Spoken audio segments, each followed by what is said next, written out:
Blé Goudé, reconnais au moins que la Côte d'Ivoire n'est pas comme avant. Reconnais au moins. Oui, reconnais, je dis, oui. Et je répète, je signe et je persiste que la Côte d'Ivoire n'est pas comme avant. Oui, monsieur Issa, mais effectivement, la Côte d'Ivoire n'est pas comme avant. Mais du moins, la Côte d'Ivoire n'est plus comme avant. Tout comme la France de De Gaulle n'est pas la France de Sarkozy. Tout comme l'Angleterre de Margaret Thatcher n'est pas l'Angleterre de Gordon Brown. Et j'en passe. Mais je voudrais vous dire qu'effectivement, la Côte d'Ivoire n'est pas comme avant. Et la Côte d'Ivoire ne sera plus jamais comme avant.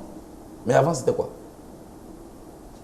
Avant, vos détracteurs disent, avant c'était l'entente, l'harmonie, et puis il y avait le bien-être économique, et puis on était à l'aise, quoi. On était à l'aise. Vous voyez, monsieur Issa. Vous voyez. Et puis la Côte d'Ivoire avait une certaine dignité, et puis. D'accord. Maintenant, la question, c'est pourquoi c'était ainsi? Et puis il n'y avait pas de xénophobie, hein, c'est ce qu'on dit. Pourquoi Je vous cite tout. Pourquoi c'était ainsi?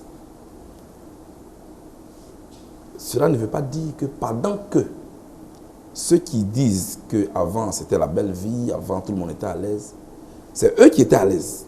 Et pendant qu'ils étaient à l'aise, ceux qui souffraient étaient bien éduqués. Avant, les opposants ivoiriens, quand ils ouvraient la bouche, on les mettait en prison. Avant, les étudiants ivoiriens, les enseignants ivoiriens, les élèves ivoiriens, quand ils ouvraient la bouche, les syndicalistes ivoiriens, quand ils revendiquaient, on les mettait en prison. Mais les étudiants ivoiriens, vous faisiez... Oui, bien sûr. Mais bien sûr. Ils ne faisaient pas qu'ils ouvraient la bouche. Bien sûr. Hein? Alors, quand ils agissaient, on les mettait en prison. Mais quand ils sortent des prisons, ils ne vont pas vers leur ethnie pour leur demander de prendre les armes. C'est pourquoi avant, il était calme. Vous savez que la paix dans un pays dépend du pouvoir en place, c'est vrai. Mais la paix dans un pays dépend aussi et surtout de l'éducation politique de l'opposition. Est-ce que nous avons une opposition qui critique et qui propose? En lieu et place d'une opposition qui aime les raccourcis. Gbagbo Laurent était mis en prison. Sa femme en prison. Ses enfants en prison. Toute sa famille en prison. Sa famille politique en prison. Sa famille biologique en prison. Mais il n'a pas pris les armes.